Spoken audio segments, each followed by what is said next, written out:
according to the national figures, only around 9% of disabled people are actually in a full-time wheelchair. So, there's everything from the wheelchair user, then right through to the people who walk with a walking frame, with people with hearing difficulties, people with visual difficulties, people that are very nervous or have complex needs will very often do a pre-visit. So we do offer that facility that on a changeover day they can pop in and have a look at what they're coming to, and that relieves so much stress. The access market is worth around about £12 billion a year in the UK. And if you are one of the handful of people that can provide the high-end accessible holidays, whether it be glamping or any other type, is a market that is well worth tapping into. Hello and welcome back to the Glamping podcast. Today we've got David and Felicity from Grange Holidays. They're a glamping site in Derbyshire. The main thing that we're going to be talking about today is how they offer accessible stays to those who want to come and stay at their site. It's an issue that's not really talked about too often in the glamping community, so it's definitely something that we want to raise more awareness of, and as well as being a good thing to do for people who have additional needs. We'll also get onto the fact that it can also have benefits to your glamping business too. So before we get into that, I just want to introduce David and Felicity. I'll give you the floor to just introduce yourselves and what Grange Holidays is as a business.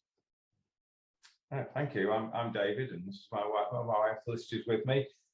We started Grange Holidays as a farm diversification right back in the planning began in 2004, and we opened in 2006 with our first guests. And at the time, having lived in the Peak District all my life, didn't realise quite what a spot we were in until the first guests came in and got out of the car and went, "Wow, this is fantastic!" And we thought, "It's not bad actually." And it's something that's developed over the last sort of 17 years. We've grown from a couple of cabins, 4 large cabins, to glamping, to a gypsy caravan. So the business has been growing steadily and constantly for the last 15 years. So right from the start, we recognised that we had to do something a little bit different. So the planning application asked, what are you going to do for accessibility? And we hadn't really considered it up until that point. But then we started thinking, what can we provide and how can we look after people with extra needs in that market? So with one of our cabins, we put in a wet room shower. And right from the start, that cabin was far more popular than the larger family cabin, and we'd expected it to be completely the other way around. So we built up the business, and people who needed our extra facilities kept returning. And so we built up relationships with them and asked them, what else do you need?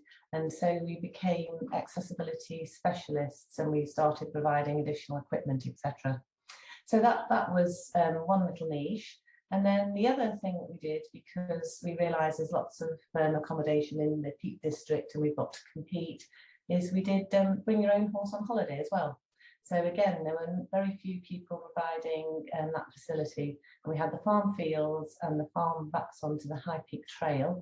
So we were able to use that for riding, and we got stables, and I'd always been interested in riding. That's interesting, that we always advocate unique selling points and things that will separate you from the local competition. And that's the first time I've ever heard of the concept of bringing your own horse on holiday. But it's that way, it's a good one, clearly, if I've never heard it before. And if that proves popular, then that's a great USP. And also it's interesting about how you decided to head down the accessibility route. It was something that was out of necessity perhaps to start with, but then it became clear that this was something you wanted to pursue, out of passion, but also as because it made sense business wise as well. So it's interesting to see how that's developed now. So that's your that's a unique selling point in itself as well. The fact that you offered to those people.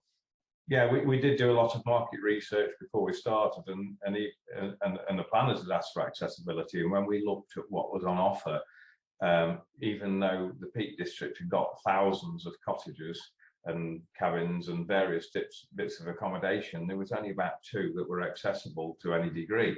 And we realised that the market for it was massive. So it was more of a business decision rather than a moral decision. But you know, the two go together so well that it's just took off.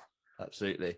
And let's talk about who you're actually catering towards, because I think there's a sense when we talk about accessibility that maybe, you know, we're just catering towards someone in a wheelchair who's physically disabled, but it goes far beyond that, doesn't it? So it certainly does, yes. Apparently, according to the national figures, only around 9% of disabled people are actually in a full-time wheelchair.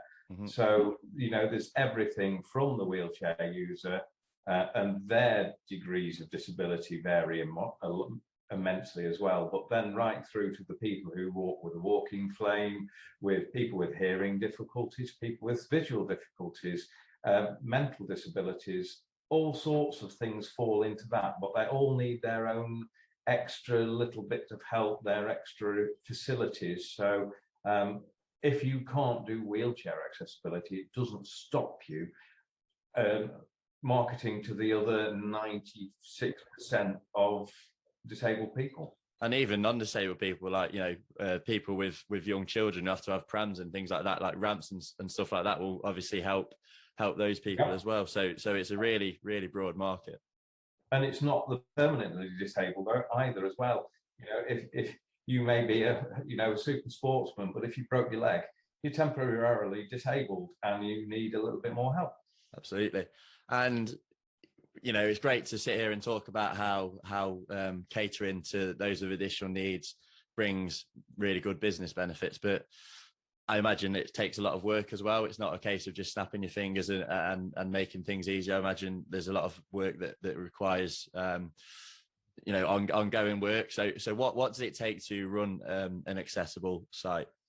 It is more hands-on. It's much more difficult. You can't just leave the keys out for people to arrive.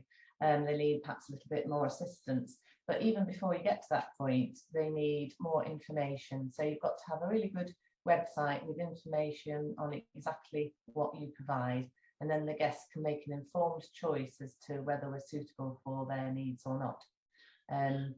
Some of them are very nervous because they've had bad experiences with holidays in the past that have said they're accessible and then they've turned up and they're not. So they're a little bit wary. So sometimes they'll need some extra support on the phone to just confirm the facilities are as they say they are. They might need some extra help booking activities and knowing what's accessible in your area as well. So there's a little bit more upfront help and support that you can give, and the more you can give that gives them confidence to actually book. And another thing that tends to happen, not too often, but people that are very nervous or have complex needs will very often do a pre-visit.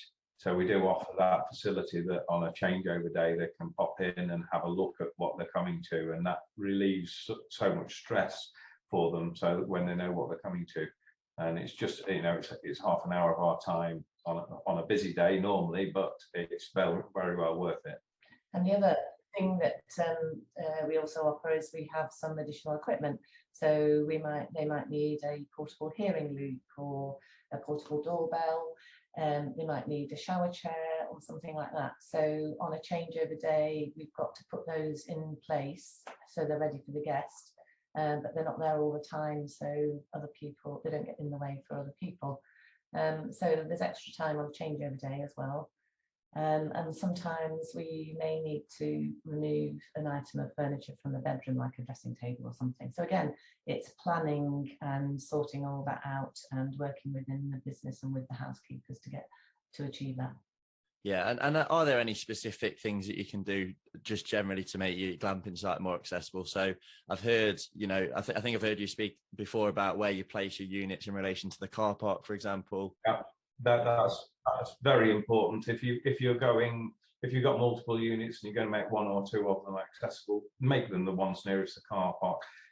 The surfaces that you are using are important, not only for wheelchairs, but for people with walking frames and that are just a bit unsteady on their feet.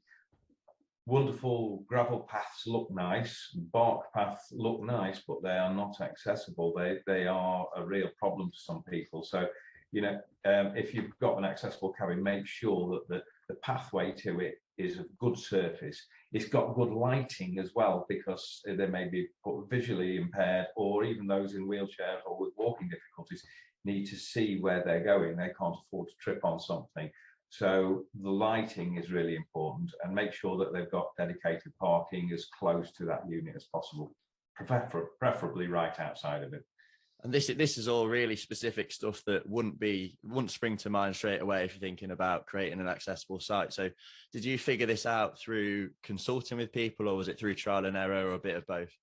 A little bit of both. We when we started out, our Bible for us was the booklet with the Visit England National Accessible Scheme, which was a qualification or a grading that you can achieve. And there's a booklet that comes with that tells you what is required and what will be acceptable and what isn't acceptable.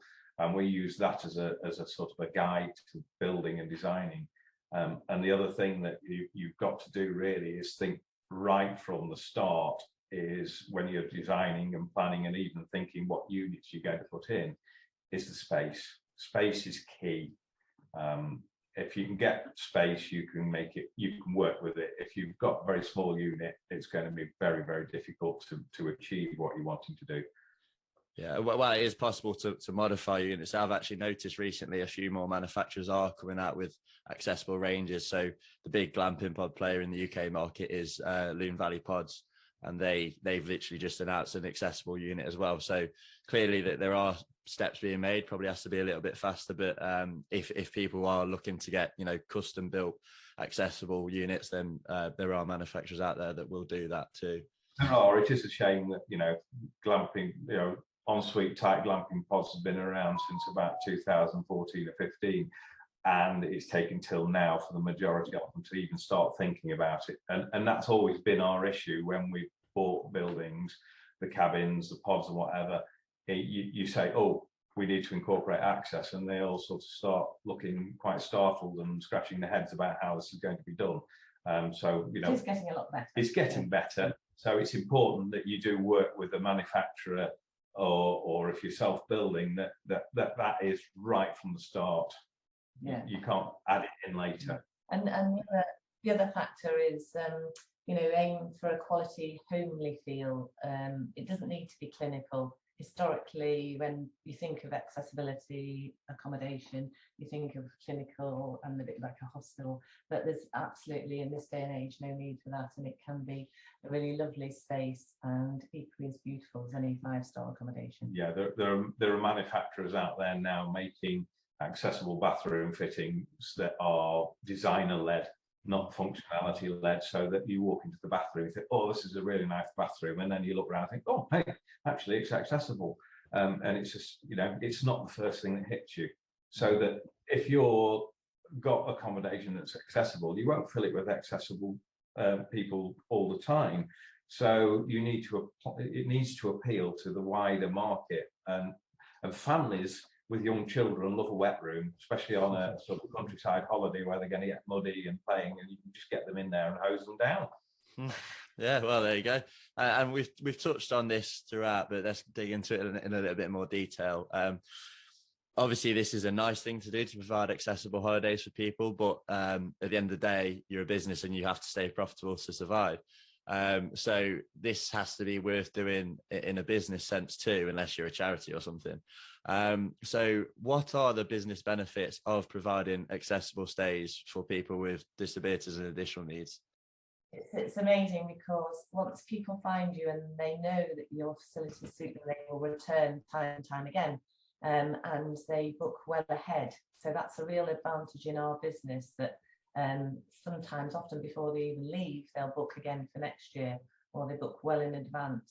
So it gives us a really strong business looking forward. And the access market is worth around about £12 billion a year in the UK. So there's an awful lot of money floating around to be spent.